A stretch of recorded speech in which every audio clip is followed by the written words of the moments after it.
I am praying that my league mates are not watching this video. Unfortunately for me, they all watched this video last year, just like 375,000 of you guys watched this video last year. Today, I'm going to break down exactly how I plan to attack my fantasy football drafts from start to finish. I spend 365 days a year, 7 days a week, thinking, researching, and talking fantasy football so that you guys don't have to. You can just walk into this video having no fantasy football knowledge prior to the fantasy football season ending last year, and you should be prepped by the end of this video to dominate your home league draft. So since I'm here to expose exactly what I plan to do in my home league, the least you could do is leave me a like down below, subscribe to the channel if you are new around here. Subscribers win championships around here, and comment down below any of your thoughts. I'll answer as many questions as I possibly can. So the final version of our redraft rankings manifesto, our draft guide, is live right now, has everything you need to dominate your league, and you can get that link in the pinned comment down below. But let's not waste any more time. I'm going to break down my exact strategy by position: quarterback, running back, wide receiver, tight end,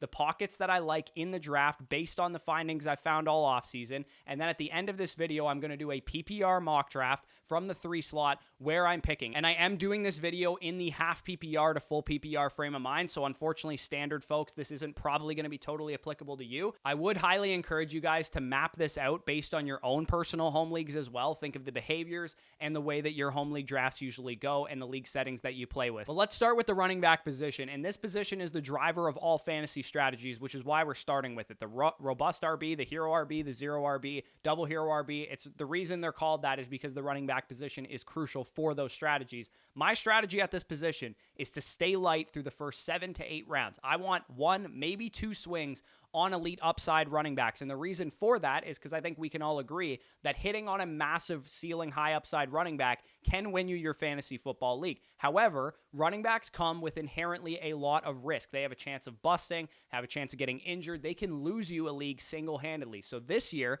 unique to last year and other years, we are actually getting pretty nice value on high-end running backs because of sites like Underdog Fantasy in the top 12, top 14 overall ADP of running backs. And I'll explain that in a few minutes when I talk about which targets I like. But one principle that you definitely want to still stick to is we only want to draft upside running backs early. We don't want to draft floor plays at running backs. We only want to draft guys that have elite upside ceilings, 20+ point per game in their range of outcomes in PPR, and I detailed that in the next league-winning running back video that I'll link down below. The number of fantasy football running backs that actually are going to be elite league winners is vastly overrated by the fantasy community every year, and most of the time, your league mates are drafting suboptimal running back profiles who are bound to get injured, bound to bust in the early rounds. You don't want to be the person who does that. You want to let your league mates do that. So in the early round running back strategy video, I broke down which archetypes of running backs that we're going after: breakout candidates, veteran running backs, or running backs in their prime. There's a lot going on in this table, but essentially the big takeaways are in this last column. Only 38.9% of all running backs drafted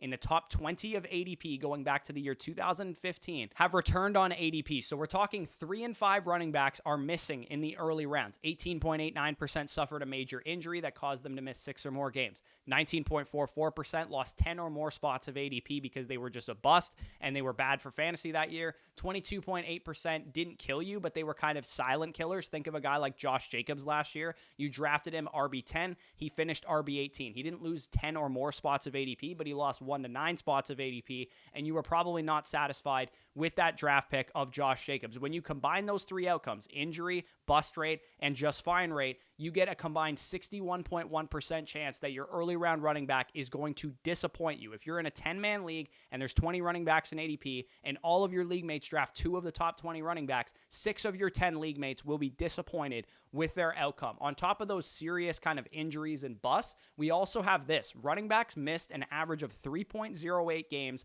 per NFL season as opposed to 1.82 for the wide receiver position. Even if it's not a serious injury, we have proven data to say that like ticky-tack injuries are going to affect the running back position the most of any position in fantasy. High ankle sprains, hamstring pulls, shoulder injuries, that kind of stuff derails a running back season. The moral of the story is this: if you want an early round pick that is going to be safe, it is not going to miss for you, don't draft a running back. Running backs are not safe. The reason you draft running backs early is because you want an upside swing. You don't draft a running back to try and have a safe guy to put in your lineup every week. If you want a safe player, you should draft a similarly ranked, safer wide receiver. If you are more risk averse in the early rounds, take a shot or maybe two at the riskiest position in fantasy football, which is the running back position, and get access to that league winning upside if you choose to. The other thing that we want to keep in mind and why we want to stay light at running back through the first 7-8 rounds is we want to avoid the running back dead zone, which happens around round 4 to round 7.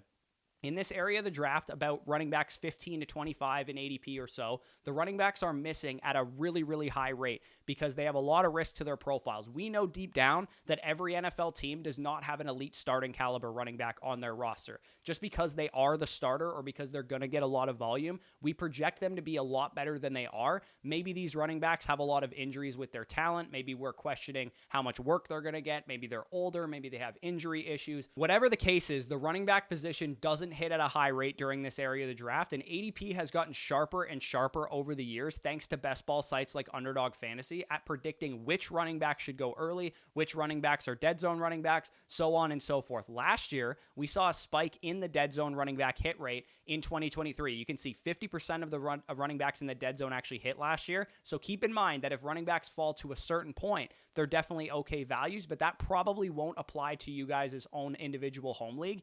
Even with that spike, though, the wide receivers still outperform the running backs in this area of the draft. The average win rate is nearly half the time you're hitting at wide receiver since 2015, 47.86% in the dead zone at wide receiver.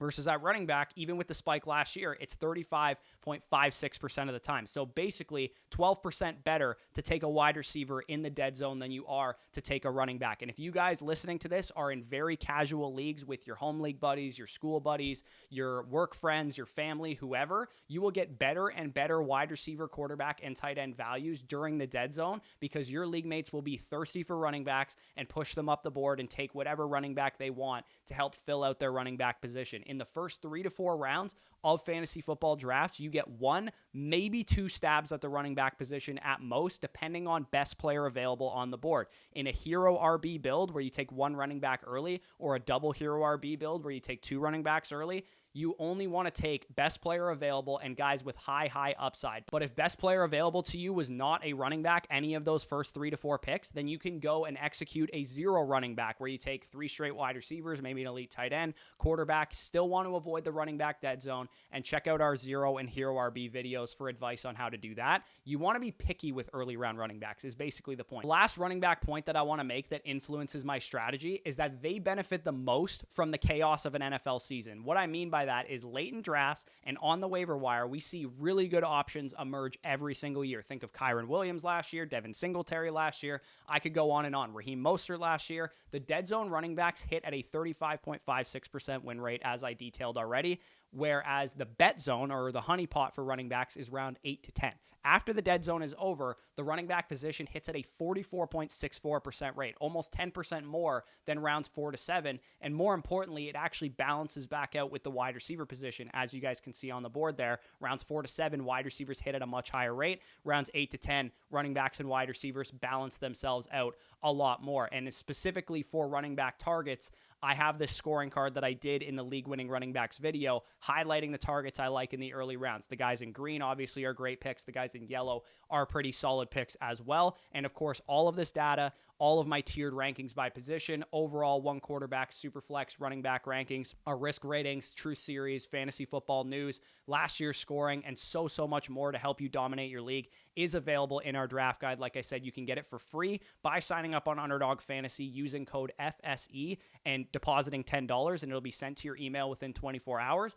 Or you can get it on flockfantasy.com using code FSE. You can start your 7-day free trial and get 30% off any of the packages. Link down below for that in the pinned comment. So that's the long spiel on the running back position. Obviously, that is the position that matters the most for strategy. My strategy at wide receiver is very simple. You get them early and often. In the top 50 picks of ADP, you can see that we have a 51% chance of hitting on early round wide receivers in the first 4 rounds or so, top 50 picks. At running back, it's 36%. So the reason I take running backs less often and the reason I take only good running backs that I really like is because I'm loading up on wide receivers. In an ideal build, through the first 7 to 8 rounds, you want to take as many wide receivers as you can reasonably start on a given week, especially in any kind of PPR format. So if you have a 2 wide receiver, 2 flex league, like my home league is, for example, you want at least 4 wide receivers through the first 6, 7, 8 rounds, potentially 5 wide receivers through the first 6, 7, 8 rounds if you get good value on those players. If you're in a 2 wide receiver, 1 flex league, that would be 3 wide receivers through the first 6, 7 rounds that you're looking for. So the tough thing about this video and wide receivers in the mid rounds is that they all kind of blend together. And if you guys watched last year's video, I actually did not really hit very big on any of the wide receivers that I drafted in that area.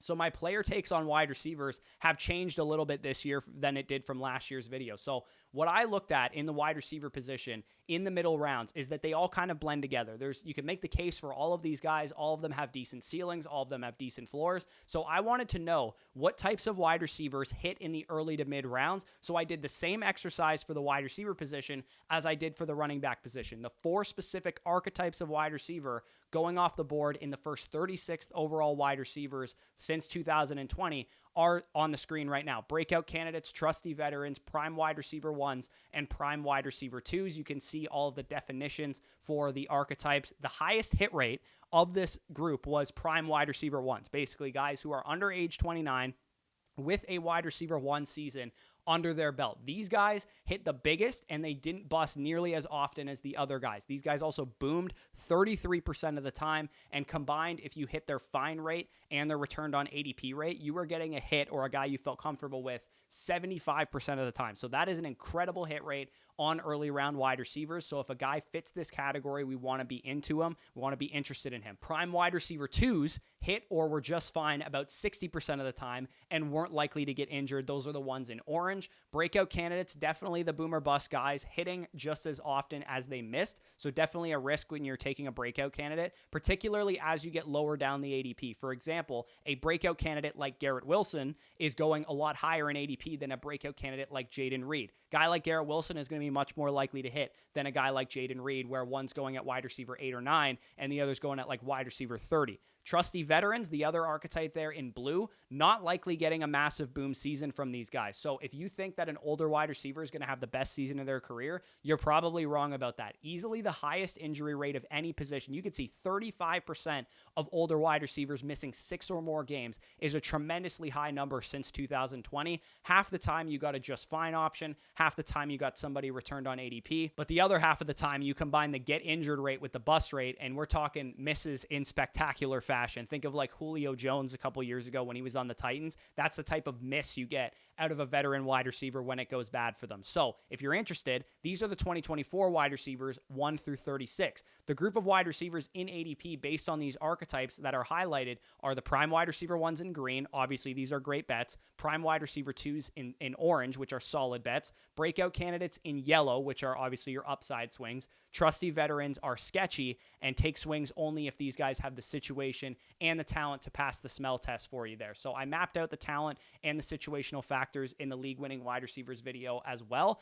This highlights some of those targets. As you can see, all those early round wide receivers in green. A lot of wide receivers in yellow through the mid rounds there. So we've now established that we're avoiding dead zone running backs. We're drafting as many wide receivers as we possibly can. And what should you do at tight end and quarterback? Because those are the other 2 fantasy positions. In 2024, my tight end strategy and my quarterback strategy are the keys to unlocking fantasy football teams, the best ones that you can possibly make. This is a great year to grab an elite tight end and to wait at quarterback. The reason I say that is because tight ends, A, give you a better value over replacement ceiling when you hit on a top 3 option, because the position generally is a lot more shallow than quarterback. But also, this is especially true because specifically on a micro player take level, the tight ends at the top of the board are very good projections this year, especially if you have any kind of tight end premiums, or if you have, first down bonuses like I do in my home league, for example. The top of the tight end board is extremely, extremely valuable. In the Finding the Next League Winning Tight End video, I discovered how much stronger the projections of those early tight ends are. You can see from Sam Laporta to David Njoku, the guys look very, very solid. Based on this chart, the guys that I am targeting, I love grabbing one of those early guys when they fall. Outside of Sam Laporta and Kelsey, who are drafted so early that you have to pass on elite wide receivers and running backs, I love generally targeting McBride, Kyle Pitts, Kincaid, and Mark Andrews in that round 4, round 5 range, and then George Kittle potentially in round 6 if he's there. And if that fails me, I like grabbing Brock Bowers, David Njoku, or Jake Ferguson in rounds 8 to 9. So ideally at the tight end position, I make it out of the first 8 to 9 rounds with a tight end on my roster, making it a priority to get an early round tight end because I do really love their projections this year. Now, finally, at the quarterback position, closing out this strategy portion, then we'll get into the mock draft.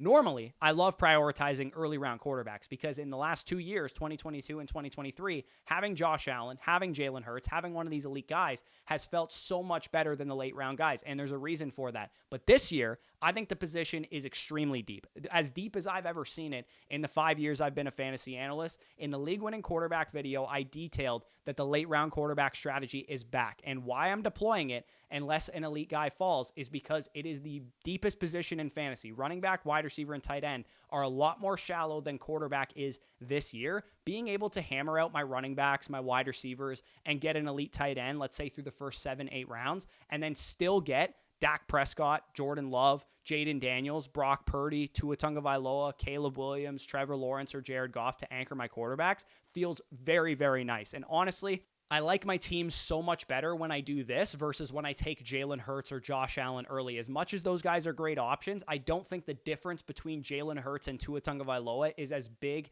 as it's been in years past. In 2020 and in 2021, we saw 11 and 10 quarterbacks respectively finish with 20-plus points per game. In 2022 and 2023, we only had 6 and 4 quarterbacks do that respectively. So the last 2 years, the quarterback position has been very top heavy. In the last couple of years before that, it was not. And I think we're going to get a season very similar to 2020 and 2021 this year. One thing that I love doing, especially if you're going late round quarterback, is stacking as well. One of my high-end wide receiver picks, you stack him up with his quarterback later, and that gives you a great out to a lot of upside.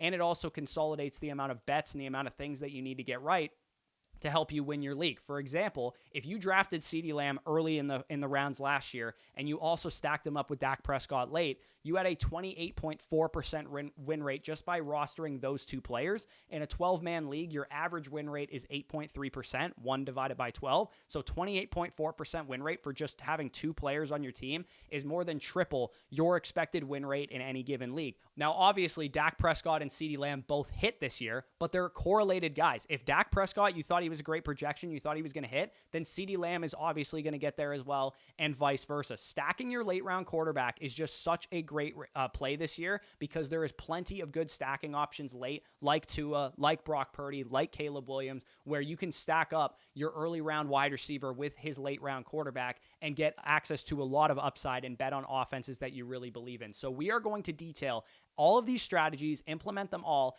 in the PPR mock draft that I'm about to do. And again, I'm going to detail my league format and how my strategy changes based on what happens to me on the board. So let's get right into it. All right, so we are now into the mock draft. Like I said, we're going to be implementing everything that we just talked about in the video in my own personal home league. So my home league settings, as you guys can see them at the top of the screen there, it is a PPR league, half-point first down bonuses to running backs and to tight ends because we wanted to balance out the wide receiver position so it wasn't super overvalued. We also have big play bonuses for quarterbacks and wide receivers where 40-plus yard touchdowns, 40-plus yard catches, and things of that nature. You get a bonus for that. And then the actual roster settings, you guys can see them here.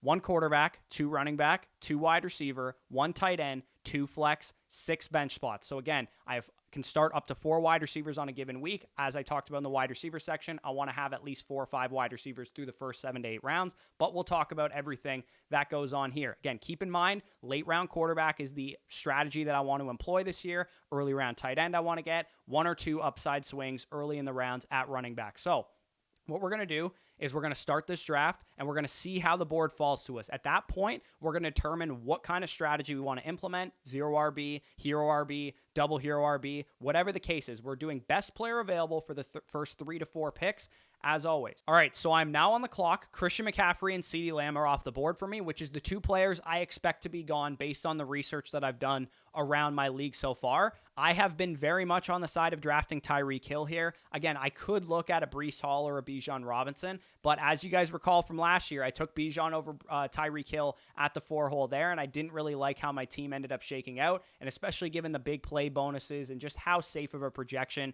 Tyreek Hill is from a talent standpoint, a situation standpoint, he is going to be my selection at the number 3 pick. And again, we are not going into this with any kind of strategy. We are not going into this trying to pigeonhole 2 running back start or a 1 running back start or a 3 running back start. It is simply best player available. And if you guys disagree with the players I actually select, you can obviously take different players. The rankings are available in the draft guide, which of course you can get for free when you sign up on underdogfantasy.com using the promo code FSE. You'll get the rankings and the draft guide sent to you within 24 hours when you make your first deposit of $10 or more. And of course, if you do not have an Underdog account, you can't play where you live, or you already have one, you did this last year, you can also get access to our draft guide on flockfantasy.com. So I am back on the clock. I'm looking at a couple different options here. So the way that I really like the 3 spot and how I've been drafting so far when I do mock drafts, and again, my league mates are listening to exactly what my strategy is, so I hate that I'm actually telling them what I plan on doing.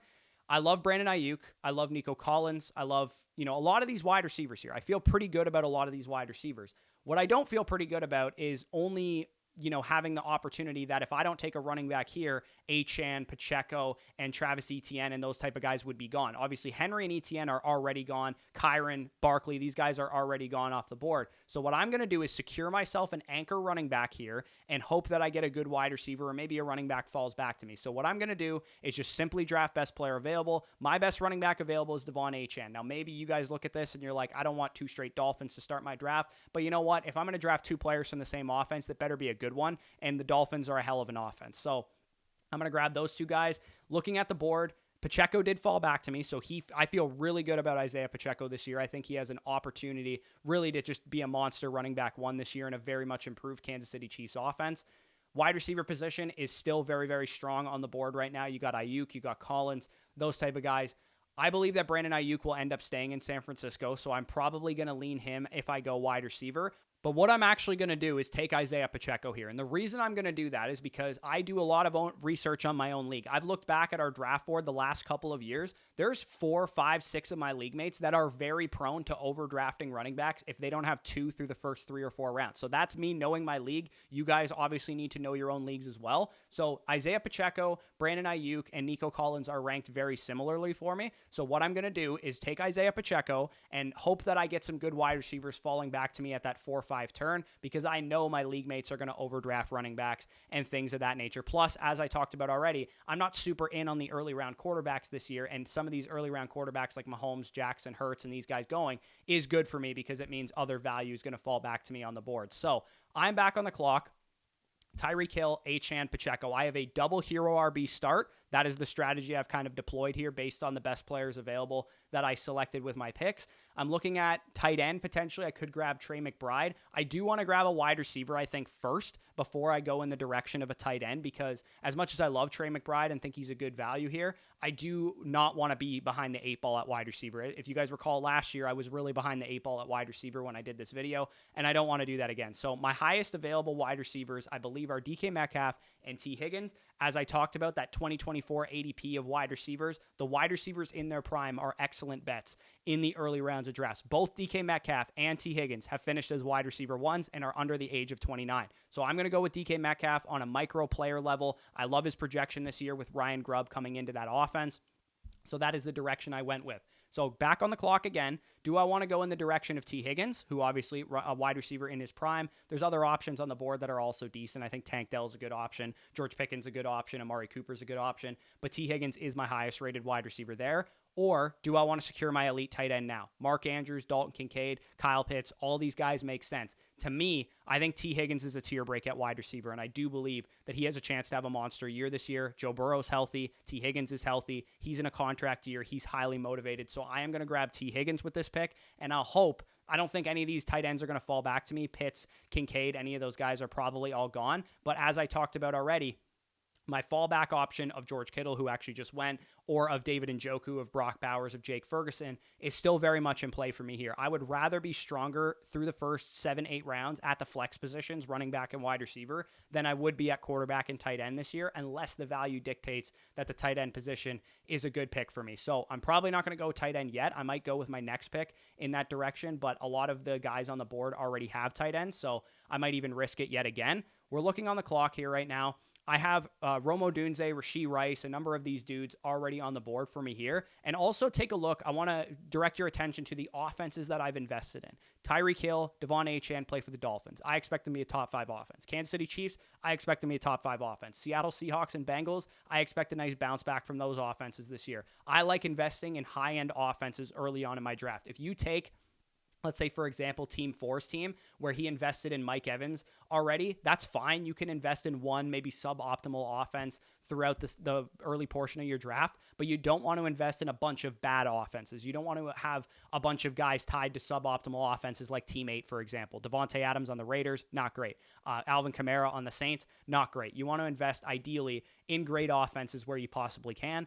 I've already invested in the Kansas City Chiefs offense with Isaiah Pacheco. Rashee Rice is my highest ranked wide receiver, I believe, on the board right now. I also, again, I could go with a tight end, could go with a quarterback, but as I talked about, I have late round stacking options with Tua Tagovailoa and Geno Smith on the board right now. If I take Rashee Rice, obviously that gets rid of one late round stacking option for me. I'm going to take Rashee Rice here, and I'm going to hope that I can get Tua later on in the draft to potentially stack up. I might also take another wide receiver again, because like I said, I can start up to 4 wide receivers in my league. I want to account for busts and injuries and things of that nature. So I have all my starters. I have my double hero running back start. Again, the tight end position, I could go with Evan Ingram. I could go with Brock Bowers. I could go with David Njoku. I could go with Jake Ferguson. There's plenty of guys that have taken tight ends already. I'm going to take the risk here that one of those guys falls back to me at the 8-10. Could not pay off for me, but we're going to wait and see what happens. So do I want to take an upside swing here? Do I want to take a volume swing here? I feel like my upside swing was Rashee Rice. So what I'm going to do, I think, here is take a guy who's a little bit more safe, a little bit more solidified in Calvin Ridley, who projects as his team's number 1. Also gives me a late round quarterback option that I could go to if I want to as well. So Evan Ingram's off the board at tight end. Brock Bowers is off the board at tight end. We don't see this guy take a tight end here. We are seeing some quarterbacks go off the board. And then again, we're hoping that we can get a tight end or a quarterback falling back to us. So Tua Tagovailoa actually did go off the board, which is not ideal here. But I'm not panicking, man. I feel pretty good about the quarterbacks this year. This guy's taking backup quarterbacks. I don't know why the hell the sleeper AI is doing that. Probably not realistic in most people's leagues.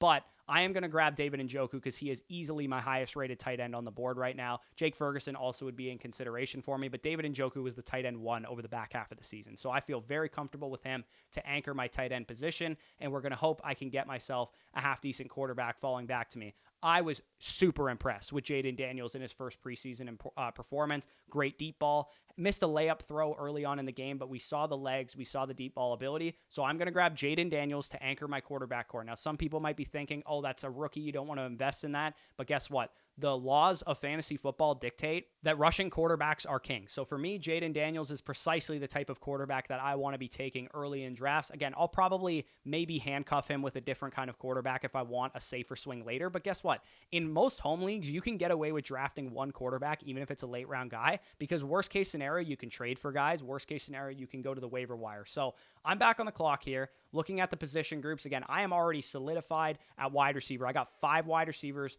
through the first, 7 rounds of the draft. I already have a tight end who I feel great about. I have a quarterback who I feel great about.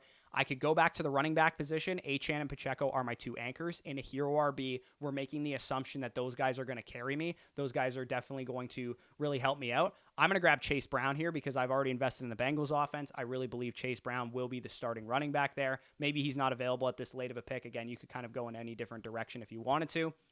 Looking back at the wide receiver position, I don't feel like there's a great option for me to target at this point in time. So I'm going to go back to the running back position, and I'm going to grab probably another running back upside target here. So I'm looking at the board. I love me some J.K. Dobbins. You guys know that. I know he's coming off of a torn Achilles, but at the same time, he is in a run-heavy offense. He's beaten out Gus Edwards before. He is 100% healthy, according to all reports of the coaching staff. And if he becomes the starter for this Chargers offense, he is going to be an awesome upside swing for me. The best thing I think about having double hero RB, which is what I have right now, is that you can just totally swing for upside with your late-round running back picks. And later in the draft, as I talked about last year, we want to be swinging on running backs. Remember how I talked about the running back bet zone, the running back honeypot? Running backs late in the draft are the biggest beneficiaries of chaos, injuries, ambiguous backfields, rookies, things of that nature. That is what you want to be investing in. So I'm back on the clock here. I could go to the wide receiver position, which is what I believe I'm going to do. I have 5 wide receivers so far who are solidified dudes for me. I don't really have to worry about them not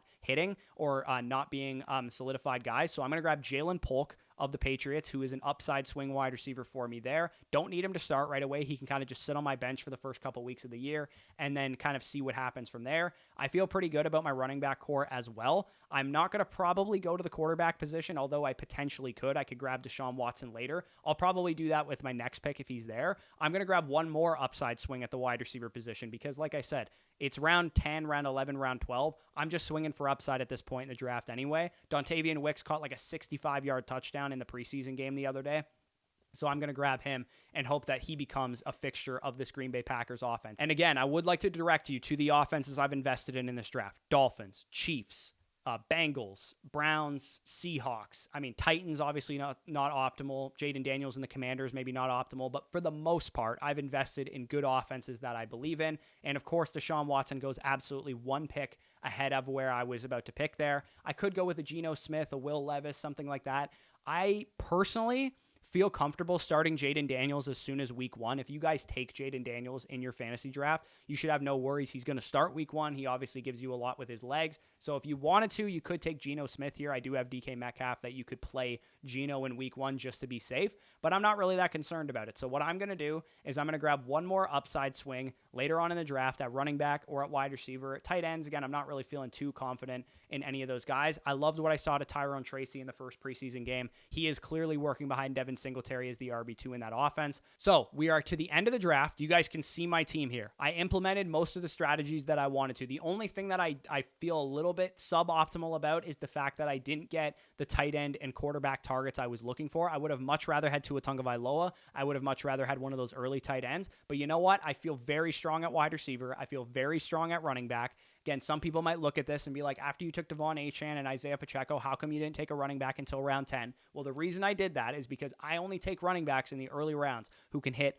big-time elite upside seasons. And I think Achane and Pacheco are 2 of those guys. So if I'm betting on those guys to hit big, it doesn't make sense for me to continue to hammer out running backs into the dead zone. So that's why I bypass the dead zone. As we talked about with the hit rates, you grab a lot of wide receivers in that area of the draft. You maybe deviate for a tight end or quarterback. Didn't really work out for me, but I do get David Njoku, who I feel can be an elite tight end this year. I do get Jaden Daniels, who I feel can be an elite quarterback this year. And worst case scenario, I might have a trade chip. What if Calvin Ridley, I don't need him because Rice, Higgins, Metcalf, and Tyreek Hill are staples of my offense, staples of my fantasy team? Who knows? Maybe I can upgrade from Jaden Daniels. Maybe I can upgrade from David Njoku using Calvin Ridley or using one of my late round options. So again, you want to think about your team as a holistic risk profile. I've bet on a lot of great offenses. I have a lot of great players in terms of talent. Like, just think of the talent of the players I've drafted. Tyreek Hill, one of the best receivers in the league. Achane, one of the best rookie seasons efficiency-wise we've seen. Isaiah Pacheco, elite offense, pretty good player. Metcalf,